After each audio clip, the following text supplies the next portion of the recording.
Dear viewer, I'm afraid I have a terrible confession to make. Rather than talking about Corpsefucker 6 or some similar film, I'm instead going to be talking about a collection of films, and at least 3 of these films you could show an 8-year-old without traumatizing them hopelessly for life. What the fuck is going on? I'm sure you're screaming at your device right now, as you furiously open up a new tab in Tor to order a dark web hitman to kill me for my sins. These are smart hits, and it can be done. Yeah, that's what I would have did.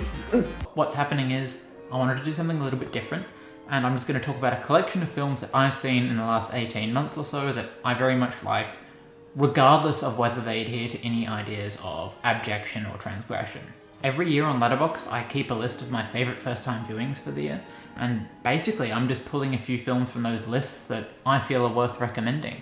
Some of these films are well known, some are not so much, but all of them I would give a strong recommendation. Do you really believe in the perfect murder? Yes, absolutely. On paper, that is. And I think I could plan one better than most people, but I doubt if I could carry it out.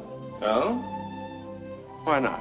Well, because in stories, things usually turn out the way the author wants them to, and in real life, they don't. So I'm starting from the beginning with this one. Not because it's the oldest film on this list, it's not, but because it sort of made me fall in love with movies again at a pretty low point in my relationship with the medium.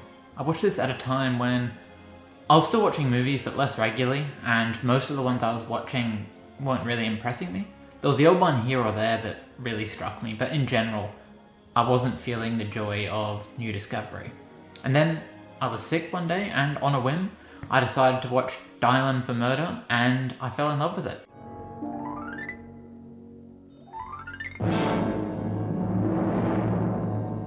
The first thing that struck me is just how good it looks. There's a slight softness to the image, which comes from the imperfect 3D technology of the time, because this was a 3D movie. But even beyond that, the 1950s Technicolor colours are so vibrant. I genuinely think the 1950s might have been the peak of the medium as far as visuals go. Speaking of 1950s and peak, this film is Hitchcock at his peak. This is the 50s when he was firing on all cylinders, and his skill is able to elevate a stage play into something that I think is genuinely more cinematic than most similarly mainstream films that come out today. We almost never leave the apartment that Ray Milland and Grace Kelly live in, and yet the camera moves and blocking are so dynamic that the setting never becomes boring. The writing is just electric too. When I was watching it, I was so struck by the pacing, particularly of the first half. I had to pause at one point about 45 minutes in, and when I saw that's how far in I was shocked, because I thought for sure that only 20 minutes or something had passed. The whole opening section of the film just crackles with such electricity, especially the scene where Ray Milland is blackmailing Anthony Dawson into murdering his wife. Where's the nearest police station? Opposite the church, 2 minutes walk. Suppose I walk there now. What would you tell them? Everything. Everything? All about Mr. Adams and Mr. Wilson? I should simply tell them that you're trying to blackmail me Into? Murdering your wife. I almost wish you would. When she heard that, we'd have the biggest laugh of our lives. Speaking of Grace Kelly, not only was she probably the most beautiful person of either sex to ever be born, but she was such a good actress. In this and Rear Window in particular, she just absolutely lights up the screen anytime she's on camera. Frankly, in a way that I don't think that many current A-listers do. Will you get in? Saturday night? Oh, I can always try. Oh, but Oh, darling. now don't make me stay home. You know how I hate doing nothing. Doing nothing? Why, there are hundreds of things you can do. Have you written to Peggy thanking her for the weekend? And what about those clippings? It's an ideal opportunity. Well, I like that. You two go gallivanting while I stay home and do those boring clippings.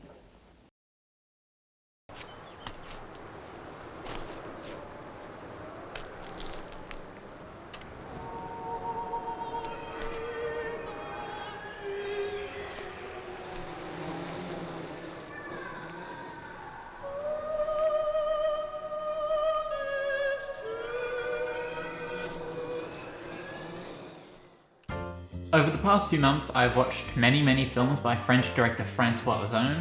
I think his reputation is a bit diminished these days, he's considered a bit passé, but honestly I think he's still very good. What can I say? The French seem to make the best movies per capita. It's a shame they don't seem to like this channel very much.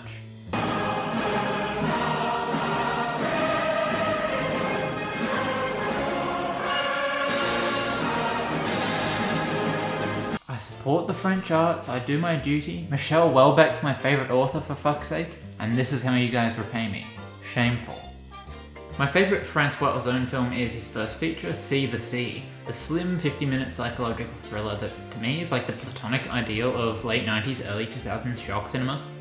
A young mother with a baby lives in a house on an island, and her husband is away for business. A mysterious backpacker played by Marina Devan shows up in her yard and asks if she can stay the night.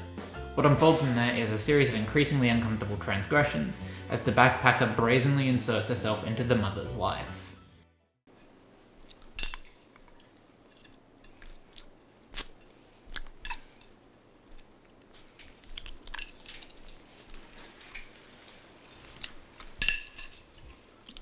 Tu veux une tisane? The film is so well paced and put together, it's kind of a shame that Francois Ozon doesn't make more thrillers because he seems to have such command of the genre. 50 minutes is a weird length for a film, but with the slow pace that the movie moves at, if it was any longer, it would risk being overly languid, but if it was too much shorter, I don't think it would have quite the, the tension that it builds slowly over the runtime. To me, it just feels like a perfectly calibrated mix of having enough time to breathe while still retaining like a taut thriller pacing. Marina Devan is the dark heart of the film. Between this and Francois Ozon's next film, Sitcom, I've become a bit obsessed with her acting. She has this really strange and kind of malignant presence. There's a real sort of malevolent energy she brings. Like she's channeling something that I think a lot of more famous actresses couldn't. I actually very much want to see her directorial effort in My Skin. She strikes me as a fearless actress, and I think that she would transpose that into her directing as well. Honestly, her character in this, Tatiana, I think is one of the great screen villains of the 90s. Non, parce qu'il paraît qu'après, il y a les femmes qui chient par la chatte. J'ai jamais entendu ça.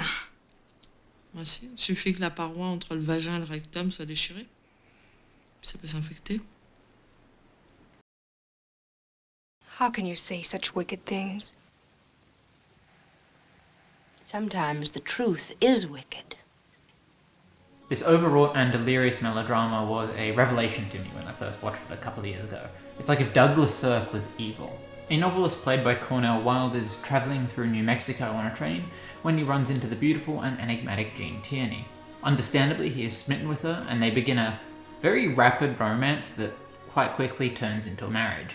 Unfortunately for him, there is more to his beloved wife than meets the eye, and things quickly turn very, very ugly. Beautiful people, beautiful technicolor, hideous acts of unspeakable cruelty, what more could you want in a movie? I don't want to say too much more about the plot of this one, but suffice it to say, I think it would make for a great psycho bitch double feature with Gone Girl. Jean Tierney steals the show, she's absolutely incredible in the movie. You just can't take your eyes off her. She spends the whole movie perfectly tiptoeing the line between alluring and completely repulsive. Cornel Wilde is fine as like the white bread leading man protagonist, but it's absolutely her movie. Tell me, do you think Richard loves me? Well, now, that's a silly thing to say. Oh, I know in the beginning he loved me. But I'll tell you something funny. He never liked me. He loved you, but he never liked you. That's right. We've never really been friends like you and he. He likes you. I could see this becoming a recurring rainy day comfort viewing movie for me in the future. It just has the right mix of coziness and bleakness. When I watched this back in 2022, I really didn't have much experience with films from the 1940s beyond Citizen Kane and Casablanca. So I would say if you're watching this and you're in the same boat I was then, this is actually a very good movie to watch to sort of deepen your understanding of that period of cinema. It's a great primer to the aesthetic pleasures of the golden age of Hollywood, while also having a sort of freaky taboo energy that is perhaps a little bit more contemporary. Oh, and Vincent Price is in it as well. I don't understand it, Ellen. I always knew you'd never marry me while your father was alive. But after he died, I thought there might be a chance. What happened? I'm in love.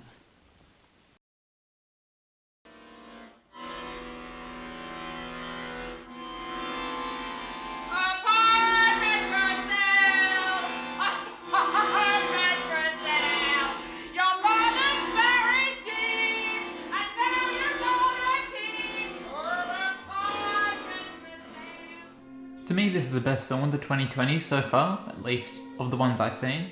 I probably don't need to explain too much about the plot because I think it was pretty well discussed when the film came out, but suffice it to say that Cate Blanchett plays a difficult and prickly orchestra conductor who has some misdeeds from her past come back to haunt her. Cate Blanchett is the film's crown jewel. It's kind of hard to imagine anyone else doing this performance, playing this character. I have to admit, when the movie started, I was actually a bit worried about her performance. It seemed very exaggerated and affected.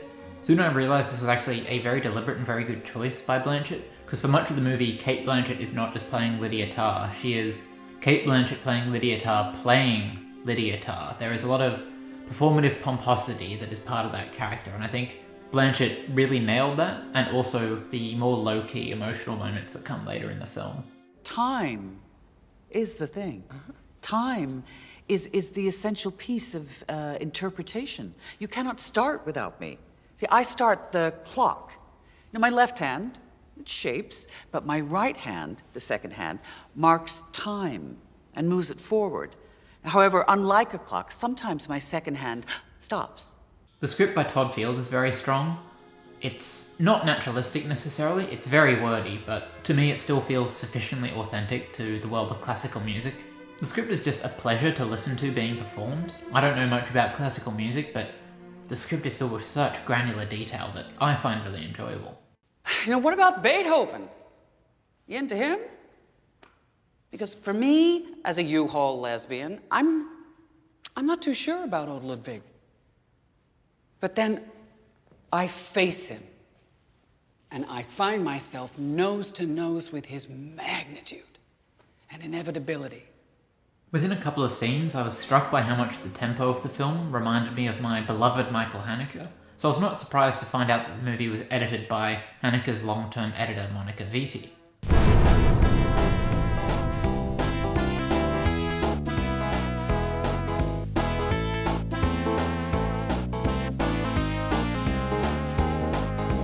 The direction, the editing, the writing, the cinematography, everything is so meticulously put together it feels like a film constructed by a watchmaker, but not in a way that is stifling. Also, I give it bonus points for having Lydia Tarr's adopted daughter be named Petra, which, knowing Todd Field's taste, I assume is a reference to The Bitter Tears of Petra von Kant by Rainer Werner Fassbinder. Speaking of Fassbinder, my next movie is...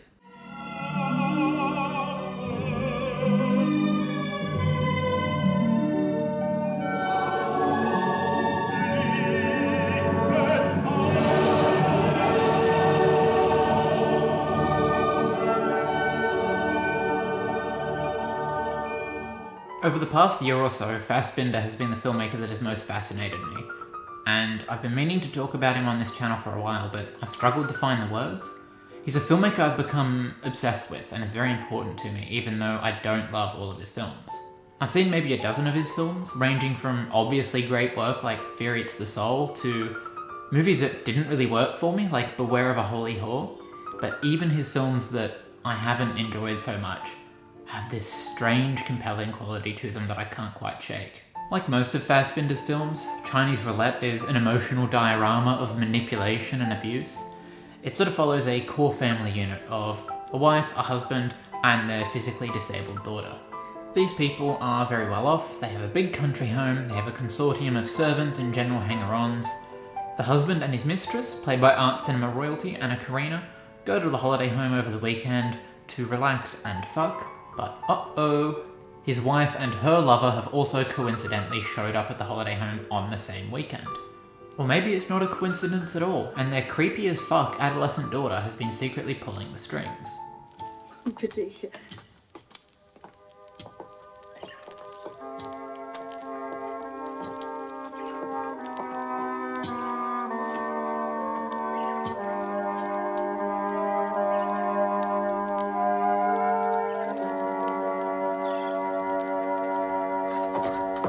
Du darfst das Kind nicht schlagen.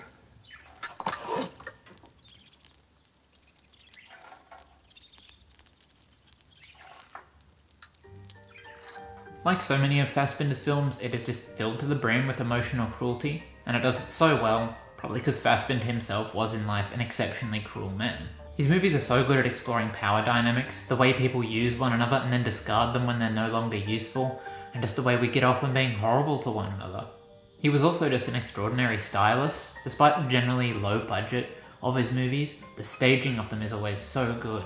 I don't think there's been anyone better at blocking. The way he positions the actors in relation to each other and in relation to objects within the scene and in relation to the camera is just extraordinary. There's no one who's ever been better at it. It's a very dry and alienating film. It's kind of hard to explain the appeal of it. The first time I watched it, I liked it a lot, but I did have some struggles with the staginess and artificiality of it.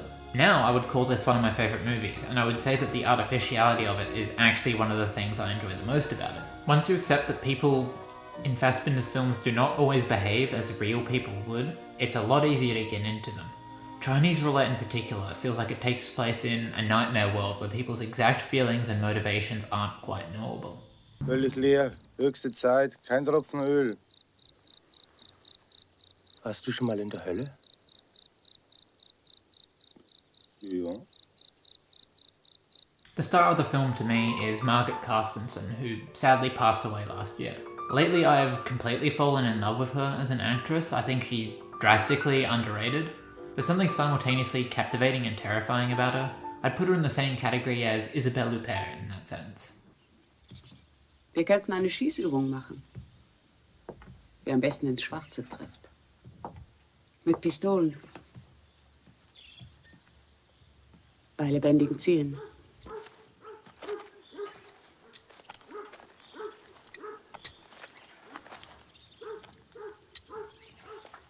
Das wäre ein lustiges Spiel. You're never quite sure what to think of her in any given moment. She can be quite hard to read, much in the way that people in real life are often hard to read. In addition to her great acting talents, she was also blessed with an amazing face for the movies. I would put her in the same category as like Buster Keaton, Humphrey Bogart, Willem Dafoe, people with these really striking features that just seem to hold endless enigmas on camera. If I may plug myself for a second, I recently finished a short film called The Sadness of Hanna Stevens. Link in description, go watch it, like and subscribe. The lead role in that was very much based on the sort of nasty, icy figure Carstensen would often play in Fassbinder's films, like this and Petra von Kant. So suffice it to say that she's really burned herself into my mind. Honestly, if I'm just idly thinking about movies, Fassbinder is the filmmaker now who my thoughts most often drift to. It's like an unsolved riddle taking up my brain space. Chinese Roulette in particular is a film that kind of haunts me. I feel like there's a lot of subtext there that I haven't fully grappled with yet, so it's a film I look forward to revisiting a lot in years to come. Sag, Gabriel, würdest du mit deinem Krüppel schlafen wollen?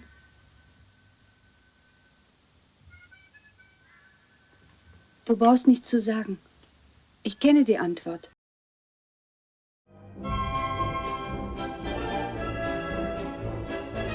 2023, I made a very concerted effort to finally get into silent movies. Prior to 2023, I had never watched a single silent feature all the way through. Not due to disinterest, but actually due to fear. I was afraid that I would find them boring and that would reflect poorly on me as an audience member. Luckily, I decided that was a bullshit excuse and I should just dive headfirst into it. And so I immersed myself in particularly the silent comedies of the era, and I have very much enjoyed it. Charlie Chaplin is just the greatest. I feel like that's quite obvious. I could rant all day about how great City Lights or The Circus or The Gold Rush is, but I don't know if that's useful. Everyone knows Chaplin's great. The guy who might need a little bit more of a reputational boost, not that I can offer it, but still, Harold Lloyd. Vastly underrated, and if I can get someone to watch this movie Speedy from watching this video, then I will have done the world a great service. Normally I don't like feel-good movies, they rub me the wrong way, but surprisingly I'm a total mark for the earnestness and sweetness and good-naturedness of Harold Lloyd's films. Maybe it's because, like Chaplin, there's something of a vulnerability about him. The sheer chaos of the stunts also stops the sweetness from getting too sweet. There's always just a little bit of danger and tension that keeps things nicely balanced. There's just non-stop gags in Speedy. This thing is so dense with jokes and visual invention in a way that I don't think any modern studio comedies are. I feel like now we're just so conditioned to accept studio comedies as being visually lazy and based around a lot of very basic coverage, but Speedy shows us there's another way.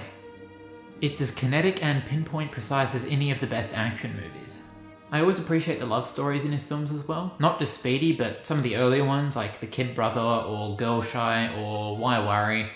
There's always such tenderness and real heart to them that they work for me. Obviously they don't function like real life relationships would, but something about silent films I think allows them to get away with a more archetypal boy meets girl kind of a thing. Something about Harold Lloyd's face and presence just sells it.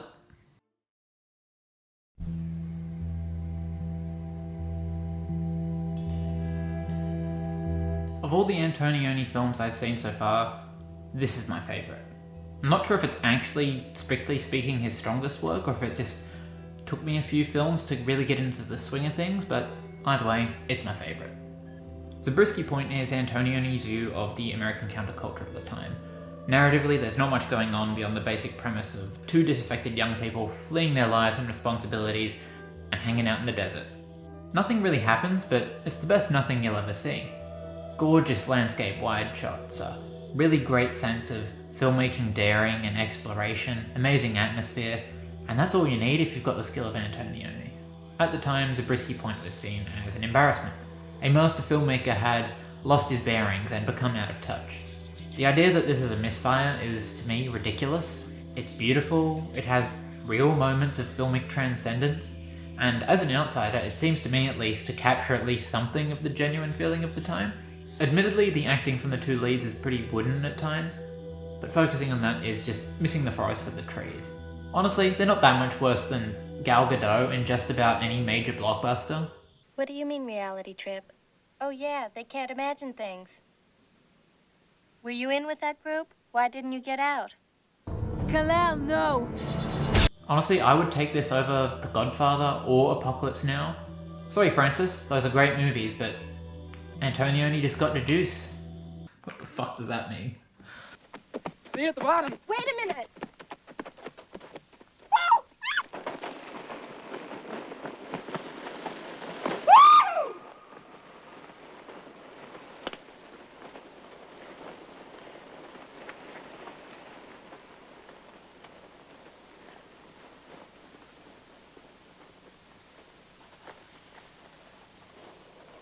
I don't want to spoil the ending, if such a thing is even possible, but it's one of the best endings to a movie I've ever seen. It is so jaw-dropping and so in defiance of narrative conventions that you watch it and you just feel like the possibilities of the medium are expanding before your very eyes.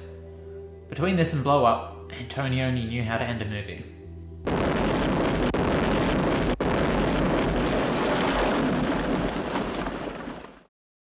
Hello? You shouldn't have come back, cowboy.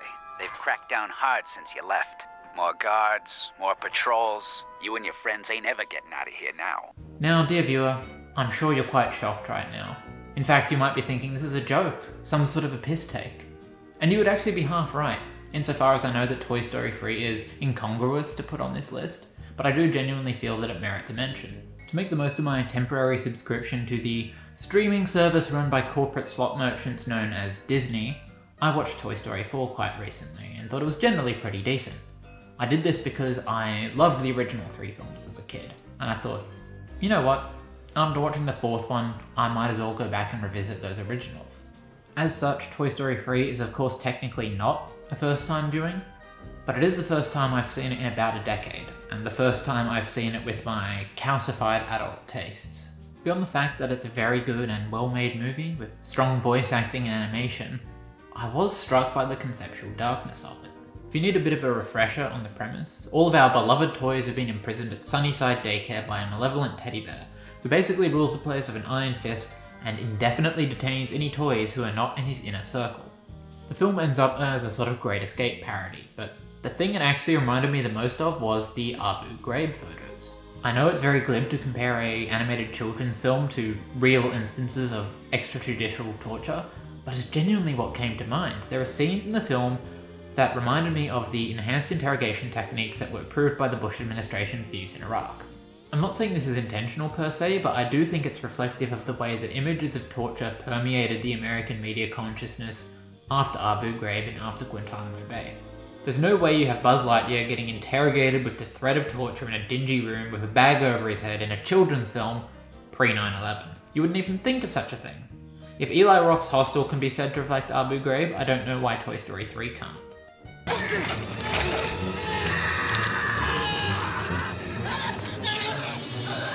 For For what it's worth, it's not just me saying this. I had a look before I started recording to make sure I wasn't making a complete fool of myself.